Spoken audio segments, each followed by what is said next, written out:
Alphonso Davies' agent Nadal Jose has denied claims the Canadian international has an agreement in place with Real Madrid. Real Madrid aren't the only club to be linked with the 24-year-old who joined Bayern from Vancouver Whitecaps in 2018. So far, though, Davies has been reluctant to make a public decision on his future. The left-back's Bayern contract expires at the end of the season, leaving him free to speak to potential suitors in January. He isn't the only top talent linked with a move to the Bernabeu come the summer, though, with Liverpool right-back Trent Alexander-Arnold in a similar contract situation. Manchester United have also been mentioned as a potential next club for Davies, who many feel could suit Ruben Amorim's preferred 3-4-3 formation. While there's been no definitive progress on that front, the latest claims from Jose will make for pleasant reading for United fans. Although the player has many options, we have not reached an agreement with any club, Jose said, as reported by Mundo Deportivo via Football España. Any information that suggests otherwise is incorrect. Reports in Spain had suggested Davies had rejected alternative options in favour of a Madrid switch, but Jose pushed back against those suggestions. A new contract with Bayern could also be an option, he added. Davies had been due to play for Canada during November's international break, but pulled out of the squad as a precautionary measure over fatigue worries. Jesse Marsch's side still beat Suriname 1-0 in the first leg of their CONCACAF Nations League quarter-final though, with the return game taking place on Tuesday evening local time. Back in October, Davies was asked about his future in an ESPN interview. "As of now, my full focus is to stay healthy and to play the game with the club I'm with right now," he said. "I'm not focused on what's going on in the future. I'm just focusing on staying healthy and helping my team win. My team make me feel valued. The whole Bayern community make me feel valued. I see that each and every day." Davies has played 15 times in all competitions for Bayern this season, playing 90 minutes in all 4 Champions League matches as well as the last 7 games in the Bundesliga. Vincent Kompany's team sit 5 points clear at the top of their domestic league during the international break, though they have just 6 points from 4 games in Europe, despite putting 9 goals past Dinamo Zagreb in their opener. Victor Gyökeres admits he hasn't been asked to join Ruben Amorim at Manchester United, but said we'll see when asked about a potential reunion. Gyökeres fired Amorim's Sporting to the Primera Liga title last season, scoring a league-leading 29 goals and 14 more in cup competitions. He already has 23 from just 18 outings this term, including a hat-trick in the memorable 4. 1 Champions League victory against Manchester City. The Lisbon side are 6 points clear at the top of their league table after 11 matches and have 10 points from a possible 12 in Europe. If they're to keep up their fast start though, they'll need to do so without Amorim. United made a mid-season swoop for the 39-year-old head coach, who will take charge of his first Premier League match on November 24th. In the meantime though, the international break has given players from both clubs to speak about what Amorim's move might mean, and it was no surprise to see such questions put to Gyökeres.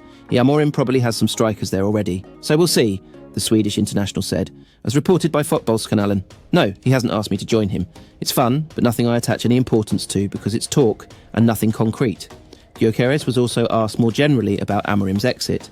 "It's very sad that he's leaving, but of course we understand his decision," he said. "He has of course meant a lot to me considering that he gave me that chance and that he made me develop so much." Now we look forward to working with the new coach. United aren't the only club to find themselves linked with Gyökeres after his impressive exploits in Portugal. However, they look unlikely to face competition from Barcelona. "He's a good player, he has been scoring goals for a long time in Portugal," Barca's sporting director Deco told Mundo Deportivo. "We know him like others, but he's not our priority at the moment. We're not looking for a number 9 to replace Robert Lewandowski because we want him to remain happy, scoring goals and at least stay for another season. We've won things and he's happy to be here. We're not going to talk about any player now." Barcelona striker Lewandowski has thrived after being reunited with his former Bayern Munich manager Hansi Flick. He has 19 goals from 17 appearances in all competitions this term, with 14 in La Liga, 6 more than any other player, to help the Catalan club open up a 6-point lead over second-place Real Madrid. When Antony scored just 35 minutes into his Manchester United debut, Erik Ten Hag must have felt a feeling of justification. The former United manager had championed the pursuit of the Brazilian winger, determined to put his own stamp on the club's wide options, even though the Reds had spent big on Jadon Sancho the previous summer. However, Sancho struggled for form in his maiden season at Old Trafford, scoring just 5 goals in 38 appearances, and Ten Hag felt Antony was the answer. When the Brazilian netted in his first outing in United colours, Giving them a 1-0 lead in a 3-1 home win over Arsenal, it looked as though Ten Hag's summer-long pursuit of his former Ajax colleague had been vindicated. The Dutchman's case for wanting to sign the 24-year-old was strengthened all the more when he added to the goal he scored against Arsenal by scoring in the subsequent Premier League matches against Manchester City and Everton. Boasting 3 goals in his first 6 United appearances meant it felt as though United had made the right call to back Ten Hag. Antony's early numbers were encouraging, and he was still adapting to life in a new country. Patience was the very least he deserved. Yet many United fans and journalists alike felt the club was paying an astronomical amount of money for a man that had never played in one of Europe's top 5 leagues.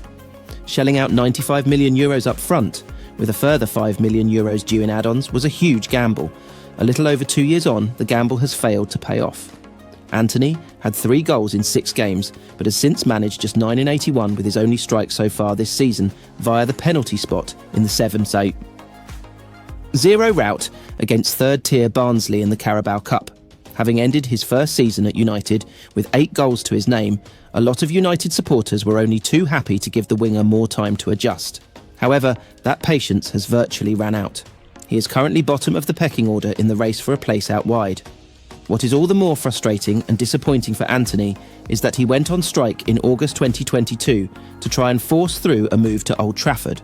He refused to make himself available for selection for Ajax's 1-0 win over Sparta Rotterdam in their 3rd Eredivisie game of the season, amid his desperation to be reunited with Ten Hag. Alfred Schreuder, who succeeded Ten Hag as Ajax boss, said, "Antony is not in the squad.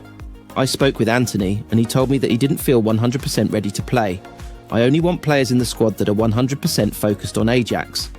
Antony was again left out of the squad for Ajax's 2-0 win over FC Utrecht 7 days later.